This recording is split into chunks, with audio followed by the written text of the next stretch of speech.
अरेगा, हमको इससे क्या मतलब है बताइए भला।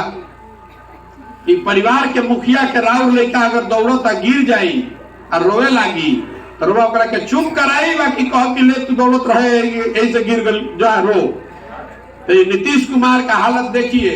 तो नीतीश कुमार का है कहता हूं नहीं सब, नीतीश कुमार को भी मालूम है कि जनता किसी को वोट दे, आप ललटेन को बटन दबाइएगा तो वो मुख्यमंत्री नीतीश कुमार, जब कमल पर वोट दबा रहे हैं तो वो नीतीश कुमार, कांग्रेस को वोट दबाइएगा तो वो नीतीश कुमार। ऐसा कुर्सी पर फेविकोल लगा के बैठ गए बाड़ो छूटते नहीं थे। जनता नीचे बाप बाप कर रहा बिया। हमरा के नीतीश कुमार जी फोन करके कहता हम नीतीश जी संगे रहत नहीं पहले 2 साल, हमरा के फोन करके कहता कि काहे खातिर पद यात्रा कर रहे हैं, आइए हमारे साथ ही रहिए, हमारे बाद आप ही हैं। जनता का तो हम इतना काम कर दिए हैं। हम नीतीश जी को बोले कि नीचे जनता बाप बाप कर रही है, त्राही त्राही मचल बा। और नीतीश कुमार के उजा पटना में बैठ के लागत है कि बिहार में भारी विकास हो गए। यही से ना हमने के पुरनिया सब बच्चा में कहानी हमने के सुनत रही जा कि जब प्रतापी राजा होत रहे, राजा खातिर कहल गई रहे कि राजा रात में भेष बदल कर निकलते थे ये जानने के लिए कि प्रजा को क्या कष्ट है। अब आज जिसको आपने राजा बनाया है वोट देकर, रात के तो बात छोड़ दी, दिनों में आपसे मिलने नहीं आता है, आपका हाल देखने नहीं आ रहा है। और अगर आ रहा है, अगर कोई नेता आवता, मंत्री आवता, इतना पुलिस लेके चलता कि जनता से ओकरा भेंटे नहीं के। मंच पर बैठिए नेताजी और जनता इतना दूर कि जनता से कोई बात ना हो सके। ऐसा बुझाता कि रउआ से अगर शरीर से छुआ गई हम तो उनका कोरोना हो जाएगा। ये दशा है, ये दुर्दशा है बिहार का। तो ये कैसे सुधरेगा? ये लोग बता रहा है कि भैया विकल्प नहीं था बिहार में, क्या करे, 2 दल था, विकल्प आप बनाइए तो हम लोग सब आपका मदद करेंगे। तो हम आपको बताने आए हैं कि जो पूरा जन सुराज का अभियान है ये विकल्प बनाने का अभियान नहीं है, ये दल बनाने का अभियान नहीं है। बिहार में दल कैसे बनेला? कोई आदमी आ गया, दल बना लिया और खुदे बन गया दल का नेता, और ये भी कह दिया कि हमारे बाद होंगे हमारे बेटा। कह रहा है कि भैया मरे या जिए भाजपा को तो वोट नहीं दे सकते हैं, ये लोग तो मुसलमान विरोधी है, इसलिए हम लोग भाजपा को दे नहीं सकते हैं। तो बिहार में बचल के लालू जी के ललटेन, तो चलो ललटेने के वोट दे दिया जाओ। बिहार में 2 ही दल है, एक मोदी जी का भाजपा और दूसरा है लालू जी का ललटेन। नीतीश कुमार का तो कोई भरोसे नहीं है, कभी ललटेन पकड़ के लटकेंगे, कभी कमल पकड़ के तैर रहे हैं। जनता परेशान है, भाई के पत्ते नहीं चलो। एक बार ललटेन के संगे रहम तरवा वोट देनी तो पलट के कमल पर चल गए। अब की हाली कमल के संगे रवा वोट देनी तो पलट के अब ललटेन पकड़ ले। तो नीतीश कुमार का कोई भरोसा नहीं। यही 4 वजह है, यही 4 चीज है जिस पर बिहार की जनता वोट देती है। तो आप बताइए कि जब आप सड़क पर वोटे नहीं कर रहे हैं, अस्पताल और अपने बच्चों के पढ़ाई के लिए वोटे नहीं कर रहे हैं, तो कैसे सुधरेगा बिहार? खाली बात करने से तो होगा नहीं। जहां पर चले जाइए, गांव देहात में, घर में, खेत में, खलिहान में, दलान में, चाय के दुकान पर, सैलून में, जहां आदमी बैठता वो बड़का बड़का बतियावता, लेकिन वोटवा होता तो यही 4 चीज पर वोट दी। तो रउआ जानता नहीं, हम जानता नहीं, तो नेतो जान गए बड़ा सब। नेता भी जान गया है कि जनता कतनो बतिया लो, खिसिया जाओ, हंस के चाहे गा के, कितनों खिसिया जाए जनता, वोटवा हमरे के दी जो यहाँ जा कहा। डर के मारे आधा आदमी लालू जी के डर से भाजपा के वोट देता और आधा आदमी भाजपा के डर से लालू जी के वोट देता। इसीलिए बिहार नहीं सुधर रहा है। बिहार इसलिए नहीं सुधर रहा है कि यहाँ का जो जनप्रतिनिधि है, विधायक है, MP है, उसके मन से हारने का डर खत्म हो गया। उसको मालूम है कि जनता हल्ला मचा ले, लेकिन हम अंत आते आते यही जात पर, धर्म पर, लालू और मोदी के नाम पर वोट पड़ेगा। जिस दिन वोट पड़ता है उस दिन आप अपने बच्चों को भूल जाते हैं। उस दिन आप भूल जाते हैं कि आप अस्पताल में गए थे, आपको दवा नहीं मिला था। उस दिन रउआ भुला गई नहीं कि कोरोना में कितना तकलीफ में आपके घर का आदमी पड़ा था। सब बात भुला गई। आदमी जात पर वोट दे देता हूं, इसीलिए नहीं बिहार सुधर रहा।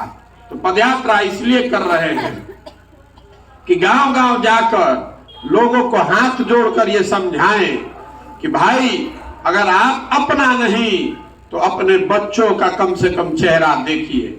अगर आप अपना और अपने बच्चों का चिंता नहीं कीजिएगा, है ये बन रहा है झारखंड में, गुजरात में, तमिलनाडु में, कितना आदमी इधर खड़ा बालन। बताइए जरा बिहार में क्या बन रहा है? अरे आपसे पूछ रहे हैं बिहार में क्या बन रहा है? कुछ नहीं बन रहा है। हम आपको बताते हैं क्या बन रहा है। पूरा बिहार में जवान लड़कन के मजदूर बनावल जा रहा बा। हमने के मजदूर बनावे के फैक्ट्री बन गई बानी जा। देश भर में जरा मजदूर चाहिए कहता जा 100 गो बिहारी पकड़ के ले आओ। जिसका खेत नहीं कट रहा है तो कहता है कि बिहार से 100 आदमी को पकड़ के ले आओ। किसी का फैक्ट्री बंद है तो कहता है बिहार से 20 आदमी को लेकर आओ। ये जो बिहार है ये ज्ञान की भूमि रही है। कभी यहाँ पर देवताओं को भी पढ़ने आना पड़ा, देवताओं को भी ज्ञान मिला बिहार आकर। और आज व्यवस्था ने, नेताओं ने और जनता ने मिलकर इसको हम लोगों ने मजदूर बनाने का फैक्ट्री बना दिया है। बाहर जाइएगा बिहार से तो बिहारी शब्द ही गाली बन गया है। कहता है बिहारी मतलब अनपढ़, बिहारी मतलब बेवकूफ। और हम लोग का आंखें नहीं खुल रहा है।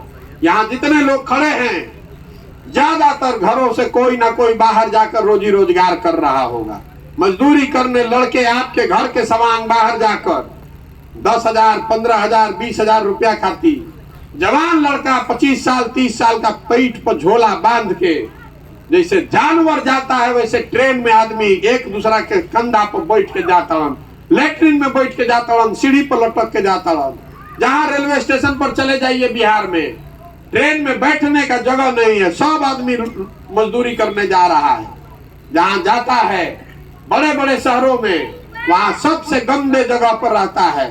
छोटे छोटे कमरों में 4-4, 5-5 लड़के रह रहे हैं। जीना मुश्किल है।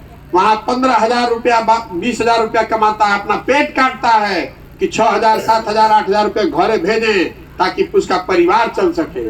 और आपका हमारा आंख नहीं खुल रहा है। हम लोग जात में फंसे हुए हैं, धर्म में फंसे हुए हैं। तो कैसे सुधरेगा ये बात? यहाँ बताइए, यहाँ बैठे हुए हैं गुजरात का आदमी आकर कोई मजदूरी कर रहा है? यहाँ पर पंजाब का आदमी आकर मजदूरी कर रहा है? काहे नहीं कर रहा? वहां पर भी गरीबी है, वहां पर भी भ्रष्टाचार है, वहां पर भी इसी देश का कानून लागू है। पंजाब का, गुजरात का, तमिलनाडु का आदमी आकर बिहार में मजदूरी क्यों नहीं कर रहा है? इसलिए नहीं कर रहा है कि वहां का सरकार इतना व्यवस्था कर दिया है कि 10-15 हजार रुपया का रोजी रोजगार करने के लिए लोगों को अपना घर परिवार गांव छोड़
है।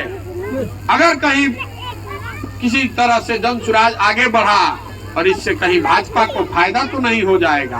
आपके मन में ये प्रश्न है, उसका जवाब देना चाहते हैं। पहली बात, मेरे मुसलमान भाई जो हमको पूछते हैं कि भैया महागठबंधन का ही मदद आप क्यों नहीं कर रहे हैं, भाजपा को एक बार हरवा दीजिए यहाँ महागठबंधन की मदद करके। तो हम आपको बताना चाहते हैं कि बिहार में महागठबंधन का मदद क्यों नहीं कर रहे हैं। बिहार में महागठबंधन शब्द पहली बार 2015 में हमने लिखा, उससे पहले तो गठबंधन होता था।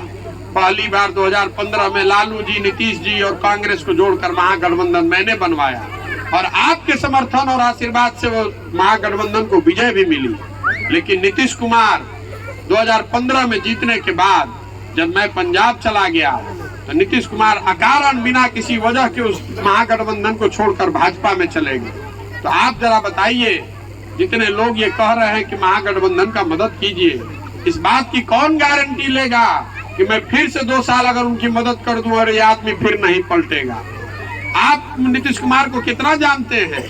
हम उस आदमी के साथ 2 साल उनके घर में रहे हैं।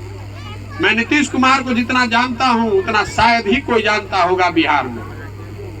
मैं आपको लिख कर देता हूँ, आज का तारीख नोट करके रखिए। हमको आपका वोट नहीं चाहिए। आप महागठबंधन को वोट दीजिए, घबराइए नहीं, आपका वोट बटेगा नहीं। आप महागठबंधन को वोट दीजिए, लेकिन लिख कर रखिए आपके साथ फिर धोखा होगा। ये आदमी फिर पलटेगा, ये आदमी फिर आपको छोड़कर भागेगा।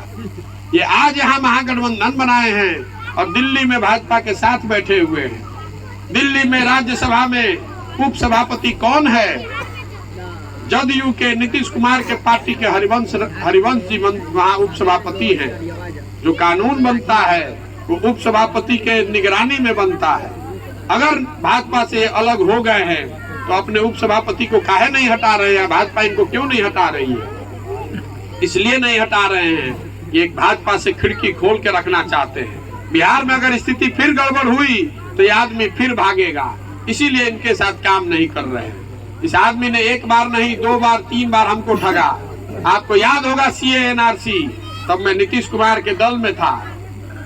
हम लोग की पार्टी में ये चर्चा हुई थी, ये निर्णय हुआ था कि सीए एनआरसी पर हम लोग इसके विरोध में खड़े होंगे। ये इन्होंने निर्णय बदलकर पार्लियामेंट में सीए एनआरसी के पक्ष में मतदान किया। मैंने नीतीश कुमार जी से पूछा कि अगर हम लोगों ने पार्टी में निर्णय लिया था